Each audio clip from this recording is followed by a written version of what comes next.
नमस्कार, मैं रोहन भिंड।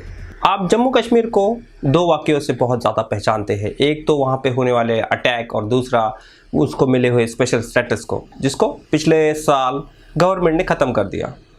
इसी के साथ जम्मू कश्मीर का पर्यटन जो हम एंजॉय करते आ रहे हैं सदियों से, वहाँ पड़ने वाली बर्फ़, वहाँ शिकारों में होने वाली नदी की सैर और हाउस बोट में होने वाला हमारा सफ़र, हमारा एंजॉयमेंट, इन सारी चीज़ों को हम कश्मीर को याद करते हैं। लेकिन पिछले 365 दिनों में जब कश्मीर में एब्रोगेशन हुआ आर्टिकल 370 का और गवर्नमेंट ने एडवाइजरी जाहिर की कि वहाँ पे पर्यटक अब जा नहीं सकते हैं, उसके बाद मार्च में खोला गया तो तत्काल ही पैंडेमिक आने की वजह से वहाँ लॉकडाउन हो गया। मतलब पूरे एक साल से वहाँ पे लॉकडाउन चल रहा है। तो इस पूरे एक साल के लॉकडाउन ने वहाँ के जो शिकारा कम्युनिटी के लोग हैं, शिकारा मतलब वहाँ पे जो शिकारा चलाते हैं और जो हाउस बोट का जिनका बिजनेस है, जहाँ पे उनके हाउस बोट के होटल्स हैं, उन दोनों कम्युनिटीज़ को बहुत ज़्यादा हिट किया है। वहाँ पे शिकारा कम्युनिटी को, यानी शिकारा चलाने वाले लोग और हाउस बोट के लोग, इनकी बहुत ज़्यादा तादाद है और इन सारे लोगों का सिर्फ और सिर्फ शिकारा के यानी शिकारा चलाने के बाद जो उनका इनकम होगा या फिर हाउस बोट रेंटेड करने के बाद जो इनकम होगा, इसी पर उनकी जीवन यापन चलता है। तो जब से 365 दिनों से यह लॉकडाउन है तो उनका जीवन यापन के जितने भी साधन है वह चले गए हैं। उनके बच्चों की शिक्षा अफेक्ट हो रही है, उनके पास रोजमर्रा के जो जीने की व्यवस्था है वह भी अब सिकुड़ती जा रही है। तो उन्होंने बहुत सारे प्रयास किए, सरकार को लिखा, सरकार को बताया कि स्पेशल पैकेज दिए। और हाउस बोट के बारे में तो और एक इशू है कि हाउस बोट में जब उनको रिन्यूअल प्रोसेस के लिए वह अप्लाई कर रहे हैं तो सरकार कह रही है कि आप पुराना हाउस बोट डिमिनिश कीजिए और उसके बाद आपको नया हाउस बोट का परमिशन दिया गया। तो वह भी एक समस्या है। करोड़ों रुपए लगा के, लाखों रुपए लगा के उन्होंने यह चीज़ खड़ी की है, तो अब उसको डिस्ट्रॉय करके नया कैसे खड़ा किया जा सकता है? इन सारे सवालों से वो शिकारा कम्युनिटी के लोग घिरे हुए हैं। तो ग्राउंड से मैं आपको एक रिपोर्ट दिखाते चलूँ तो आपको पता चलेगा कि उनके प्रॉब्लम्स क्या है। देश का वेनिस कहने वाला जो कश्मीर है, बर्फ से लदे पहाड़, बहुत अच्छे अच्छे तस्वीरें जिसमें हिंदुस्तान से आए हुए प्रवासी बर्फ फेंकते हुए, प्यार का इजहार करते हुए। शिकारा फिल्म आपने देखी है पंडित साहब की इसमें भी शिकारे का एक कॉन्टेक्ट आता है जिसमें वो एक प्रेम की यात्रा को शिकारे से रिलेट करते दिखाते हैं। शिकारा और डल लेक यह समीकरण है। मानो आप कश्मीर में आए और शिकारे में बैठे नहीं, शिकारे की सवारी की नहीं, तो इसका कोई तुक नहीं बनता या फिर वो पूरी टूर नहीं हो जाएगी। लेकिन उसी समय उस शिकारे को चलाने वाले इंसान होते हैं। पिछले एक साल से पूरा लॉकडाउन है कश्मीर में। पहले लॉकडाउन था, एब्रोगेशन हुआ आर्टिकल 370 का, उस वजह से बाद में पैंडेमिक आया तो उस वजह से शिकारा चलाने वाला जो भी है उनका फैमिली उसी पर डिपेंड करता है। तो उनको आने वाला जो भी इनकम है उसी से उनके घर चलते हैं। ऐसे समय में पूरा साल लॉकडाउन में उन लोगों ने निकाल दिया और उनका एक्चुअल में अभी क्या स्थिति है वह कैसे जानेंगे हम? वह जानने के लिए हमें बात करना पड़ेगा उन्हीं लोगों से। तो आज मैं कश्मीर में हूँ, शिकारे में बैठा हूँ, आप मुझे देख ही रहे हैं, लेकिन मैं इस शिकारे का एंजॉय न करते मैं उस दर्द को जानना चाहता हूँ, उनकी समस्याओं को जानना चाहता हूँ जो वो पिछले एक सालों से भुगत रहे हैं। तो हम बात करेंगे। सर, आपका नाम क्या है? मेरा नाम मोहम्मद याकूब दूनू। याकूब साहब, पहले तो यह बताइए कि एक साल से एब्रोगेशन हुआ है आर्टिकल 370 का। जी। जब एब्रोगेशन हुआ तो सरकार ने बोला था कि ट्रैवल ठीक हो जाएगा। इतना भी आपका भारतीय दर्शकों को पता चले कि कश्मीर में सुनहरी वादियों में घुमाने वाले जो शिकारे वाले लोग हैं वो किस कंडीशन में अब? है? जी, मैं सबसे पहले मैं ये बता के चलूँ कि मैं प्रवक्ता हूँ जो हमारे Kashmir house boat owners association है यहाँ पे। और जैसे कि आपने सवाल पूछा, प्रश्न पूछा कि कैसा अनुभव है हमारा जब ये आर्टिकल 370 हट गया यहाँ पे कश्मीर से, तो सिर्फ 5 तारीख की बात नहीं करूँगा मैं आपसे, मैं 2 तारीख की बात करूँगा। 2 अगस्त 2019 जब यहाँ पे भारतीय सरकार ने एक ट्रैवल एडवाइजरी का हुक्मनामा जारी किया था, जिसमें ये कहा गया था कि जितने भी यहाँ पे टूरिस्ट है वो अपने अपने रियासतों में वापस चले जाएं। तो इसका मतलब सीधा ये हुआ कि उस ऐलान से हमारा जो लाइवलीहुड है, या ये कहिएगा जो यहाँ की बैकबोन का लगा। और उसके बाद जो 370 आर्टिकल एब्रोगेशन का हुआ, और तब से लेके अगर कहीं कोई कमी पेशी बाकी रह गई थी तो वो यहाँ जब पूरे विश्व में ये कोरोना वायरस फैला गया, जिसकी महामारी से सब कुछ उथल पुथल हुआ।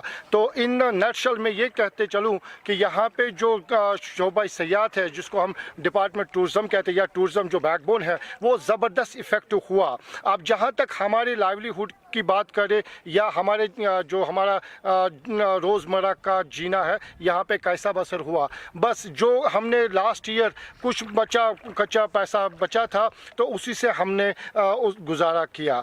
चाहे वो हाउस बोट वाले हो, होटल वाले हो, शिकारे वाले हो, घोड़े वाले हो, स्लेज वाले हो, हैंडलूम वाले हो, जो भी डिपार्टमेंट टूरिज़्म या टूरिज़्म के साथ जुड़े हैं, वो सब के सब आज की तारीख में बेबसी की ज़िंदगी बसर कर रहे हैं। याकूब साहब, एक सेंस मुझे ये बताइए कि इकोनॉमी का डायरेक्ट कनेक्शन होता है आपके लाइवलीहुड से, और लाइवलीहुड में सबसे इम्पोर्टेंट आता है बच्चों का पढ़ना। पैसे, शिक्षा, ये तो समीकरण है हमारे देश का। तो ये पूरा जो आप फेस कर रहे हैं उसके वजह से आपके कम्युनिटी के जो भी, आपके कम्युनिटी मतलब शिकारा कम्युनिटी के, मैं ये कह रहा हूँ, तो शिकारा कम्युनिटी के जो भी लोग हैं उनके बच्चों के एजुकेशन पे और उनका जो सपनों का जो उनका महल है उस पर क्या असर आपको दिख रहा है पिछले 1 सालों में? जैसे कि पहली मार्च को यहाँ पे स्कूल खुल गई थी, और उसके बाद फ़ौरन जब ये महामारी यहाँ पे शुरू हुई, उसके बाद हमारे जो यहाँ पे स्कूल्स हैं वो बंद पड़े थे। लेकिन जो ही 1 को हमारे बच्चे स्कूल में गए थे, तो अगस्त से लेके अभी तक जो हमारा स्कूल का फ़ीस बाकी था, तो स्कूल के टीचर्स का पहला यही कहना था कि कल आप अब 2 तारीख को तभी आएंगे जब आप हमें पिछला फ़ीस जो है वो अदा करेंगे। तो मैं आपके इस चैनल के माध्यम से कहना चाहता हूं, आप मुझे भगवान के लिए कहिए कि मैं वो फ़ीस कहां से लाऊं, जबकि मेरे हाउस बोट में एक भी टूरिस्ट अकोमोडेट नहीं हुआ है 5 तारीख से लेके अभी तक। तो वो भी एक हमारी परेशानी है कि हम अपने बच्चों का भविष्य जो हमारे बच्चों का है वो कैसे हम उनका पूरा करें, किताबें कैसे लाएं, फ़ीस कैसे अदा करें, उनका जो फ्यूचर है वो कैसे बनाएं। क्योंकि हर एक माँ बाप का सपना यही होता है कि उनके बच्चे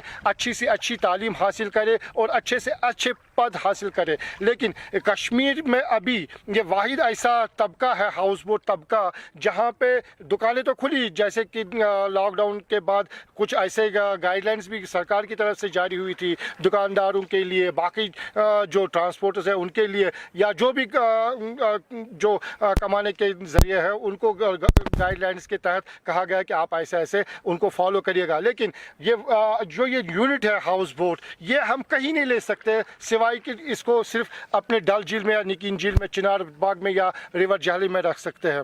तो उसकी वजह से इसकी मूवमेंट भी नहीं कर सकते, और हमारा जो हैंड टू माउथ है वो टूरिज़्म है। तो जब टूरिस्ट नहीं आए हाउस बोट का क्या करना, तो उसकी वजह से हमारा जो फ्यूचर है अभी तक, वो मैं ये कहूँगा we are on the edge of destruction, तबाही के दहाने पे हम खड़े हैं। एक आखिरी सवाल आपसे है, क्या आपकी ऑर्गेनाइजेशन ने सरकार को अप्रोच किया? क्या सरकार ने आपको कुछ कमिट किया, और कमिट किया तो उसको उन्होंने क्या फॉलो किया? मैं थोड़ा डिटेल में इसके बारे में आपसे जानना चाहता हूँ। जी, मैं आपको बता दूं, देखिए सबसे पहली बात तो आप को भी मालूम है और पूरे हिंदुस्तान के जितने भी वासी हैं उनको भी मालूम है कि टूरिज़म ज़बरदस्त इफ़ेक्ट हुआ। उसके बावजूद भी यहाँ के जो एडमिनिस्ट्रेशंस है उन्होंने हमारे लिए एक काली किताब छापी थी, जिस काली किताब में काले कानून बनाए गए थे। वो इस तरह से नए गाइडलाइंस बनाए गए हाउस बोट के लिए, जबकि 30 साल से हम टूरिज़म के लिए जूझ रहे हैं।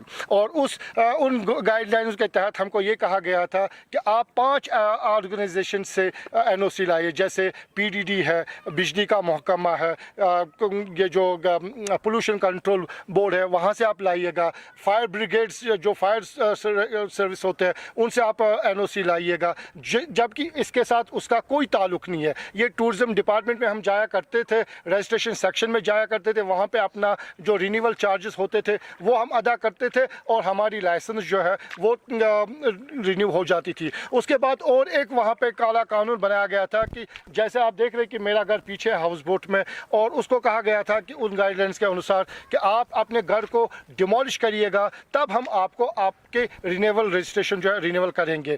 तो इस तरह से एक तो हम खुद पिस गए थे 30 सालों की वजह से, अनसिटी की वजह से, फिर अब्रोगेशन आर्टिकल 370, ये कोरोना वायरस, उसके बाद ये ऐसे गाइडलाइंस लाए गए। इनके बावजूद भी हमारी जो एसोसिएशन है, चेयरमैन साहब है, जनरल सेक्रेटरी साहब है, या जो पूरी एग्जीक्यूटिव बॉडी है, वो हमारे लेफ्टिनेंट गवर्नर के पास गए, यहाँ के जो डिपार्टमेंट टूरिज्म के डायरेक्टर साहब है उनके पास गए, सेक्रेटरीट में गए, सब के यहाँ पे हमने अपने जो ग्रीवेंस है वो उनको लिख के दिए हैं कि हमें कौन कौन सी मुश्किल, जैसे कि ये हाउस बोट जो है ये वुडन स्ट्रक्चर है, फ्रेंचाइज यूनिट है, और इसमें हर साल हमें जो रिपेयर्स की कॉकलिंग नहीं हो पाएगी टाइम पे, जैसे कि 1 साल के बाद हर मार्च टू मार्च हम किया करते थे इसको। तो अगर ये कॉकलिंग नहीं किया जाएगी तो सीधा हाउस बोट डूब जाएगा। और जैसे कि अभी रिसेंटली 1 हफ्ता पहले डल झील में एक हाउस बोट जिसका नाम जहाज़ है वो भी डूब गया था, लेकिन खुशकिस्मती ये है कि हमारे जो नौजवान हैं और जिन्होंने पूरे एफर्ट्स डाल के उस हाउस बोट को वापस पानी में से निकाला, और इसका खर्चा तकरीबन हर साल हमें 50,000 से लेके 1 लाख तक हो जाता है। तो मेरी बार बार हमने विनती की है भारतीय सरकार को, यहाँ की जो एडमिनिस्ट्रेशन है, लेफ्टिनेंट गवर्नर साहब को भी बोला है, वक्तन फ़वक्तन हमने बहुत सारी चैनलों के माध्यम से और आपके चैनल के माध्यम से भी मैं आज उनसे विनती करता हूँ भारतीय सरकार से कि हमें कोई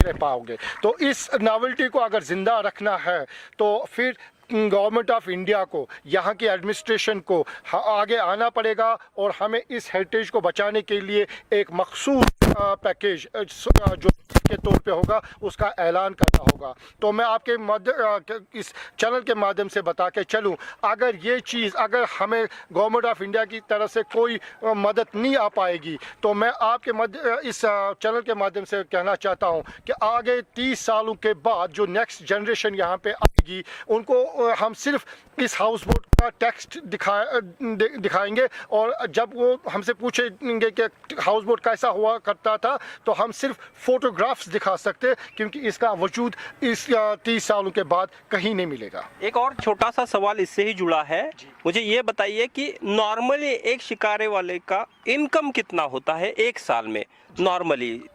तब लोगों को, क्योंककि भाषा लोगों को पैसों की समझ में आती है, तो आप अभी तक जितना भी कह रहे थे इसको समझाने के लिए आपको यह भी बताना पड़ेगा कि आप 365 दिनों में कितना कमाते थे और कितना आपने गवाया है, वो आप थोड़ा बताइए। जी यहाँ पे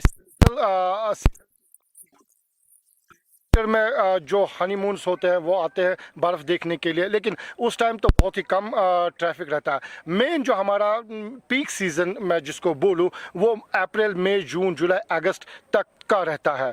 तो जैसे मेरा हाउस बोट है और विद बोर्डिंग एंड लॉजिंग, जिसको हम ये कहें with dinner breakfast and room, तो वो हम अपने गेस्ट को 4,000 रुपया चार्ज करते थे।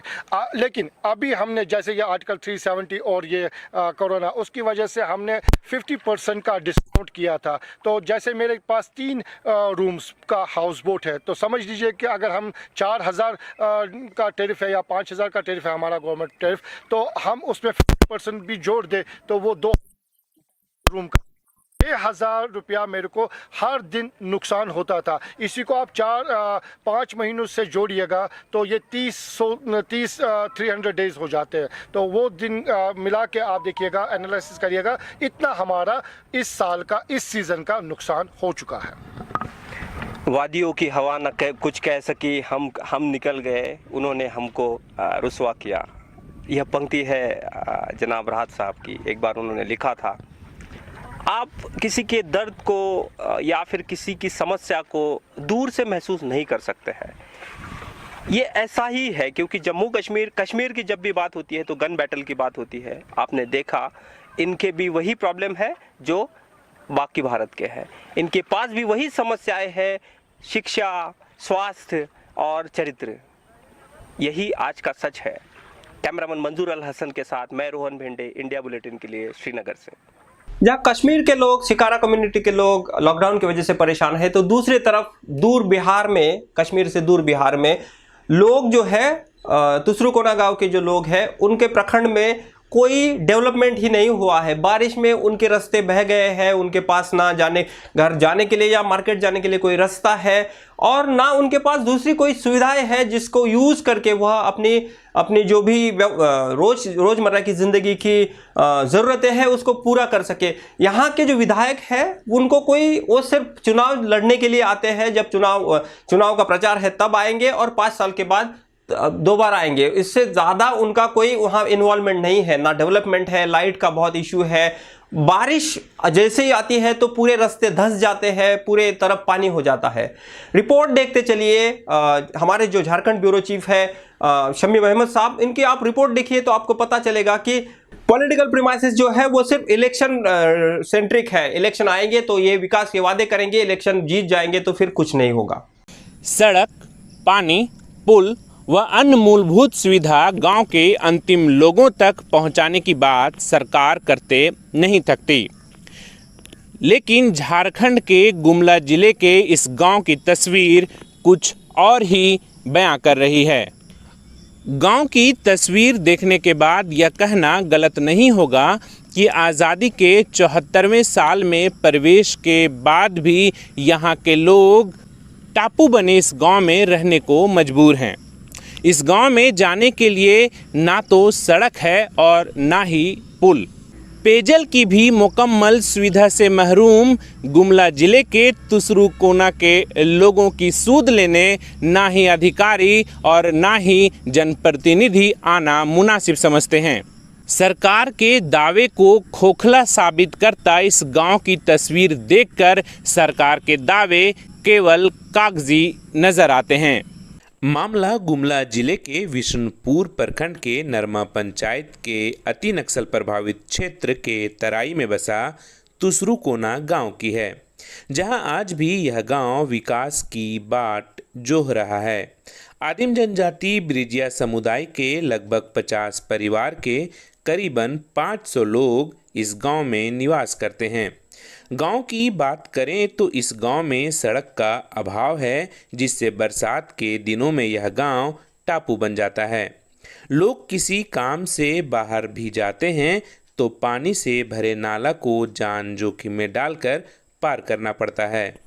समझाना चाहता हूँ मैं, ये मेरा तुसरुकोना गांव है सर। गिरिजा जाति से हम लोग बिलोंग करते हैं और हम लोगों की जो सरकार जो हम लोग को मूल सुविधा जो देने की बात करते हैं सरकार, और अभी तक जो हमारे गांव घर तक चूल्हा तक नहीं पहुंच पाते हैं। ऐसे में हम विफल हम बोल सकते हैं सरकार की योजना को।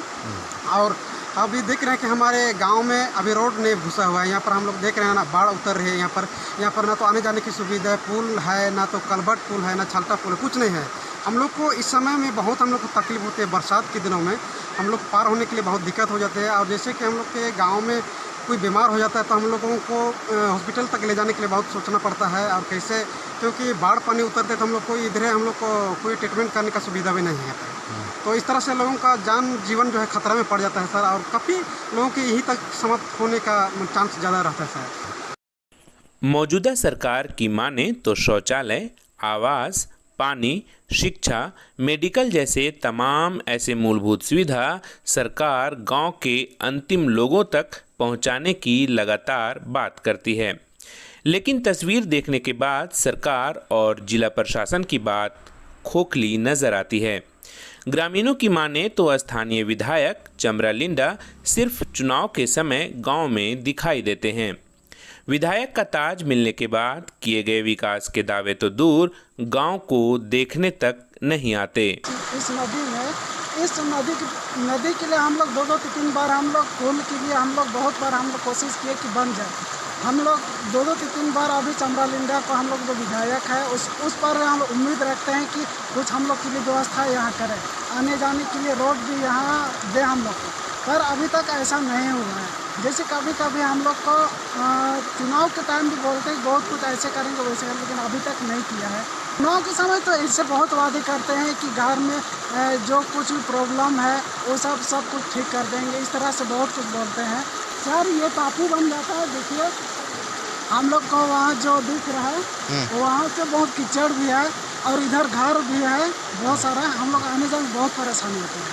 घरे रंगरिता कहे ना हमें निशन कर दो उसन कर दो कह के कहे ना कोनो नहीं कर देवे ना वो अवेल हमें निशन कर दो वो अवेल वो हमें निशन कर दो कह के कहे ना कोनो नहीं कर देवत है ना। बुढ़िया सुढ़िया मन ले वृद्धा मिलल, बूढ़ा मन ले वृद्धा नखे मिलल। चमरालिंडा एको बेर देखे हो नहीं आवे। इधर भाजपा के नगर अध्यक्ष संजय साहू ने इस मामले को लेकर तंज कसते हुए मौजूदा हेमंत सरकार को कटघरे में खड़ा करते हैं और कहते हैं फिलहाल झारखंड मुक्ति मोर्चा की सरकार है, इसमें वर्तमान विधायक और मुख्यमंत्री हेमंत सोरेन को ध्यान देना चाहिए। वहीं मिशन बदलाव की टीम भी इस मामले को लेकर गंभीरता दिखाने की बात करती है। चमरालिंडा जी, उनके बारे एक ही चीज़ कहा जा सकता है कि वो तथाकथित अपने रणनीति से उसका एक ही काम है कि चुनाव जीतना और 5 साल बाद फिर वोट लेने के लिए पहुंच जाना। 5 साल के दरमियान में उनका कभी भी कोई ना कोई कार्यक्रम होता है, ना कभी जनता के बीच जाते हैं। और रह गई तुसरू कोना के बारे में जिसका आपने बहुत अच्छी बात बताई, वहाँ पर सरकार को भी ध्यान देना है और वहाँ के विधायक को ध्यान देना है। लेकिन विधायक है तो वहाँ जरा सा भी एक दिन का भी समय वहाँ नहीं देते हैं। और तुसरू कोना की सबसे बड़ी मूलभूत समस्या ये है कि बीच में संपर्क पथ नहीं होने के चलते बरसात के दिन में वो पूरा टापू जैसा बन जाता है, वो क्षेत्र पूरा गांव टापू बन जाता है। वहाँ कोई छलटा पुल का भी व्यवस्था नहीं हो जाता है, क्योंकि जो बीच में नाला बहता है उसका पानी का करंट इतना ज़्यादा रहता है कि वहाँ छलटा पुल भी नहीं बनाया जा सकता है। इस पर विधायक को ध्यान देना चाहिए, चमरालिंडा को, और हेमंत सोरेन को ध्यान देना चाहिए, चूँकि ये विधायक झारखंड मुक्ति मोर्चा के ही है और सरकार भी झारखंड मुक्ति मोर्चा की है। और ये दोनों दल अपने आप को आदिवासी जनजाति की सबसे बड़ा हितैषी दल अपने आप को मानते हैं। इन लोगों को ध्यान देना चाहिए। अभी तक यहाँ की जो पुल पुलिया और सड़क की व्यवस्था है वो बिल्कुल जीरो है। यहाँ टापू गांव वाले मजबूरन टापू में ज़िंदगी जीना पसंद तो ना कर रहे हैं, मगर मजबूर हैं। लोगों की समस्या बहुत है। अगर हम देखें तो यहाँ की जो बिल्डिंग्स हैं, स्कूल्स हैं, सब में झाड़ी आ गया है। एजुकेशन भी मेरे को लग रहा है यहाँ पे कथित मात्र का ही रह गया है। और जो रोड और नाली की अगर हम बात करें तो जो लोगों के बीच तक पहुँचना चाहे था वो रोड भी नहीं है। जो गांव से शहर की ओर रास्ता कनेक्टिंग है वो टापू सा बन गया है। वहीं मामले से जिले के उपायुक्त शिशिर कुमार सिन्हा को जब अवगत कराया गया तो मामले को संज्ञान में लेते हुए उपायुक्त ने बताया कि अब मामला संज्ञान में आया है, अब अधिकारी भेज पूरी जानकारी जुटा लेने के बाद समस्या का निदान जल्द ही कर लिया जाएगा। लेकिन गांव वालों की समस्या का समाधान कब तक पूरा होगा यह तो आने वाला वक्त ही बताएगा। समाज के अंतिम पायदान पर लोग खड़े हैं तो उनको मूलभूत सुविधाओं से लैस कराया जाए। उसमें रोड आ गया, उसमें उसके सामुदायिक भवन आ गया, और उसको वृद्धावस्था पेंशन मिले, और उसको खाने की तरफ से 35 किलो का अनाज जो मुफ्त में मिलता है 1 रुपये के रेट से, उसको मिले। और इन सबों को आपने जैसा बताया कि ये प्रिमिटिव ट्राइब है, तो इनको अंत्योदय योजना से जोड़ के हम लोग करेंगे। और अभी तक यदि नहीं पहुंचा है, इसकी मैं जांच करवा लेता हूं, तो इसको अविलंब मैं 15 दिन के अंदर में कराने का जरूर प्रयास करूँगा।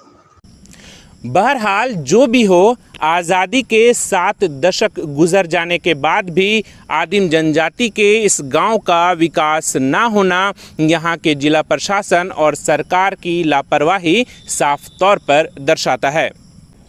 द इंडिया बुलेटिन के लिए गुमला से सहयोगी अजीत सोनी व सहयोगी कैमरा पर्सन शमशाद आलम के साथ शमीम अहमद, गुमला, झारखंड। झारखंड से सटे बिहार राज्य में एक प्रखंड में तो ऐसा हुआ है कि बारिश इतनी हो गई है कि पूरे घरों में पानी हो गया है। पूरे पानी के वजह से उनके पास पूरी मिट्टी आ गई है, और सरकार की कोई मदद नहीं है। जो 6,000 देने की बात हो रही थी, वो 6,000 भी किसी को मिले हैं, किसी को नहीं मिले हैं। ग्राउंड रिपोर्ट देखते जाइए हमारे रिपोर्टर सरविन कुमार की, तो आपको पता चलेगा व्यवस्था कैसी काम करती है। जो अनाउंसमेंट करते हैं, कई ऐसे उदाहरण हैं जहां पे सरकार ने कोई घोषणा की, किसी एक चेक का जो बड़ा सैंपल चेक आता है वो दे दिया, लेकिन महीने हो गए तो वो जो चेक है वो कलेक्ट नहीं हुआ, कलेक्टर ने दिया नहीं, बैंक में गया नहीं। ये घटनाएं होती रहती है। ग्राउंड रिपोर्ट देखिए तो आपको पता चलेगा। मैं सरविन कुमार, आप देख रहे हैं द इंडिया बुलेटिन। अभी भी देख सकते हैं बिहार का क्या स्थिति है। बाढ़ से घरों में पानी घुस रखा है, लोग परेशान हैं, घर द्वार छोड़ के बाहर निकल पड़े हैं। खाने के लिए इनके पास अनाज नहीं है, और मुखिया की तरफ से अभी तक कोई मुआवजा नहीं मिला है। जो गवर्नमेंट ने 6,000 रुपये ऐलान किया था, वो भी अभी तक नहीं मिला है। इन लोगों से बात करते हैं और ये क्या बोलते हैं, ग्रामीण से पूछते हैं और घर वाले से। हाँ जी, क्या परेशानी है, क्यों नहीं मिला आपके 6,000 रुपये? जी सर, हम लोग परेशान ताहिबे है, लेकिन हम लोगों का मुखिया जी एक बार घूम के भी देखने नहीं आए हैं। गवर्नमेंट की तरफ से 6,000 का मुआवजा भी हम लोगों का नहीं मिला है, लेकिन हम लोग खाने बगैर मर रहे हैं। देखिए घर में पूरा पानी घुस गया है, अनाज उनाज पूरा दहा गया है। हम लोग क्या करें, कोई देखने वाला नहीं है। मेरा वार्ड नंबर भी है, वो भी नहीं आता है, नहीं कुछ देता है। पन्नी मिल बांटने वाला था, पन्नी भी हम लोगों को नहीं दिया। हम लोग क्या करें, उसका न्याय हमको दीजिए। अच्छा, तो आप लोग कंप्लेन नहीं किए हैं जाके? मुखिया से कुछ नहीं बोले हैं? वो क्या बोल रहे हैं? हम लोग किए थे, लेकिन मुखिया जी बोले सरकार का तरफ से कुछ नहीं आया है, जो आएगा तब मिलेगा। हम सोचे जब बाढ़ खत्म होगा, जब हम लोग लेकर के क्या करेंगे, इसीलिए मुखिया जी उस बात पर अथी नहीं ली। लेकिन सारे प्रखंड में अभी तक आ चुका है, लेकिन ये हत्था पंचायत का वार्ड नंबर 4 में अभी तक कुछ नहीं मिला है। ऐसा क्यों, इनसे जानते हैं। क्योंकि हम मुखिया जी को कहने गए तो मुखिया जी बोले कि से वीडियो से पता करना होगा, सीओ से पता करना होगा। हमको आप लोग क्या कहते हैं, हम क्या करें। हम ठीक है, हम लोग चले आए वहाँ से लौट कर। लेकिन वीडियो और सीओ को तो बोलना मुखिया का काम है, हम लोग क्यों जाए उनके पास? आप जाइए। तो मुखिया जी बोले कि से हम गए थे, लेकिन कोई सुनवाई नहीं लिया। तो हम लोग सोचे ठीक है, हम लोग ब्लॉक जाएंगे, वीडियो सीओ को कहेंगे। अभी पानी उनी ख़त्म हो रहा है, तो हम लोग जाएंगे तब उसको कहेंगे। देख सकते हैं इनका क्या हाल है। घर में अभी पूरा सामान बिखरा पड़ा है, जो भी सामान था खाने पीने का सारा ख़त्म हो रखा है। और ये सारे देख रहे हैं कैसे टाइम इनका पास हो रहा है। वो तो ऊपर वाले ही जाने, लेकिन यहाँ का कोई मुखिया, कोई फंड नहीं आया, कोई राशन नहीं इनका वितरण हुआ है। कहता है सब सरकार बोलते हैं हर जगह ये चल रहा है, कुछ नहीं हो रहा है। चलिए इधर भी दिखाते हैं क्या स्थिति इनके घर का। देखिए, आप लोग देख सकते हैं इस घर का क्या हाल है। लोग यहाँ पे कैसे रहेंगे, पूरा वो हो रखा है। इनसे जानते हैं इनका अनाज उनाज डूबा या बचा है, क्या ये खाते हैं।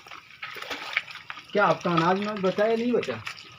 देखा, आप तो देखिए कि कुछ नहीं बचा हुआ है। हर सामान दहा गया। मेरा बहुत नुकसान हुआ है बाढ़ से, लेकिन हमको सरकार एक भी मुआवजा नहीं देता है, नहीं मिला है। देख सकते हैं अभी भी इनके आंगन में पानी जमा हुआ है। देख सकते हैं, मेरे कैमरा में दिखा रहे हैं आपको पानी। चारों तरफ इनके घर के चारों तरफ पानी है, लेकिन अभी तक इनको सरकार गवर्नमेंट ने ऐलान किया था बाढ़ के 6,000 का मिलेगा, लेकिन इनके तरफ वार्ड नंबर 4 में एक भी रुपया नहीं मिला और किसी को भी नहीं मिला। ऐसा नहीं इनको नहीं मिला, किसी को भी नहीं मिला। देख सकते हैं पानी का क्या हाल है अभी यहाँ पे। कैमरामैन को मैं बोलता हूँ थोड़ा दिखाने के, दिखाइए इधर कैसा क्या है।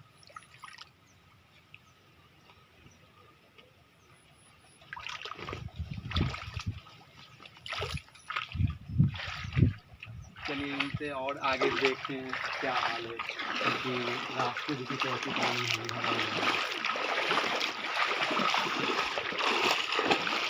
मुझे यहाँ पे वो करने में भी बहुत तकलीफ हो रहा है, पैर फिसल रहा है, फिर भी संभल के भी कोशिश कर रहे हैं।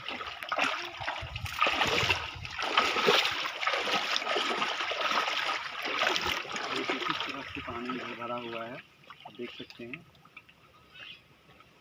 ये कैमरामैन दिखा रहे हैं, आप लोग को देखिएगा बहुत बुरा स्थिति है यहाँ पे। कट कीजिए। क्या कश्मीर, क्या बिहार, क्या झारखंड, पूरे भारत का एक ही चित्र। ये चित्र इसलिए है क्योंकि सामान्य नागरिक अपने कर्तव्यों को अच्छे से निभाते नहीं है। सत्ता को गलियाने वाला जो मीडिया है उसके वजह से सारे तरफ भोपू बज रहे हैं और इन भोपू की आवाज में जो सामान्य जन की आवाज क्षीण होती जा रही है। ग्राउंड से जब रिपोर्ट आएगी तो पता चलेगा समस्याएं कितनी अंदर तक है। आज का मेरा शो अच्छा लगा तो आप मेरे चैनल को सब्सक्राइब कीजिए और मुझसे जुड़े रहिए, बेल आइकन को दबाइए। तब तक के लिए नमस्कार।